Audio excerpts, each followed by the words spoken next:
Given that y is equal to x multiplied by 2x plus 1 to the power of 4, show that dy by dx is equal to 2x plus 1 to the power of n multiplied by ax plus b, where n, a and b are constants to be found. So first of all, we can see that in the question we have a function, y equals x, multiplied by another function, y equals 2x plus 1 to the power of 4.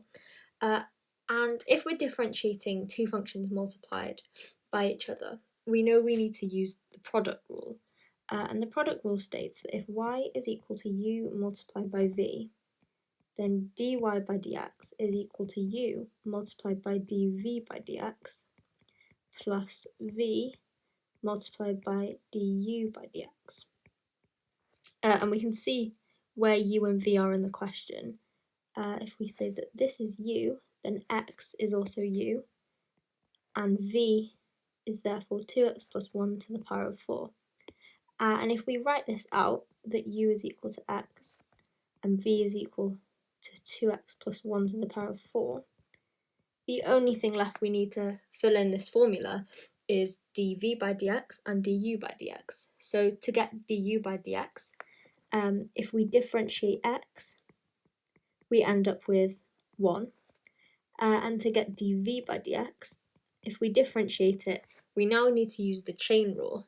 And the chain rule states that we need to bring forward this power in front of the bracket. So we bring forward the 4 and multiply it by the 2x plus 1.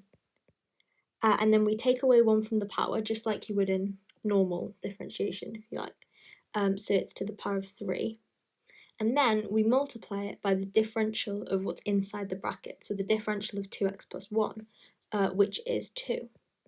And so we can write this a bit more simply as 8 multiplied by 2x plus 1 to the power of 3. So now we have everything we need to essentially substitute u, v, and the differentials of those two into this formula. So u multiplied by dv by dx is x multiplied by 8 multiplied by 2x plus 1 to the power of 3, and then v multiplied by du by dx is 2x plus 1 to the power of 4 multiplied by 1.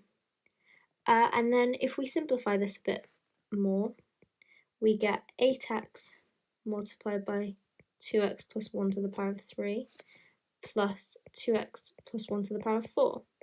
And we can see that in both of these terms, there's a common factor of 2x plus 1 to the power of 3.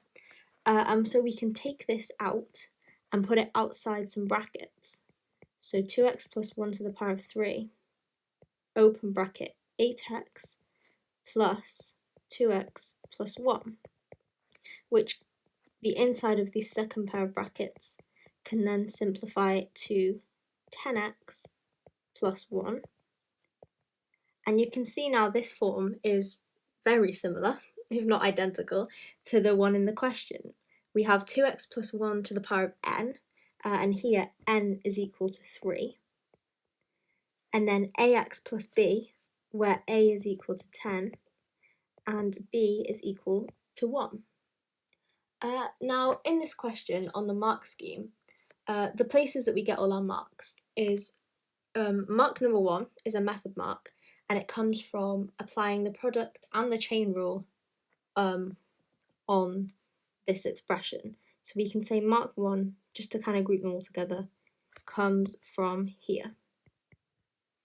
Now the second mark comes from substituting this into the formula, and therefore ending up with this. So that's our second mark, and this is an answer mark. We get our third method mark from taking out this common factor of 2x plus 1 to the power of 3. And finally, our last mark comes from getting the answer, so getting what n, a and b all are.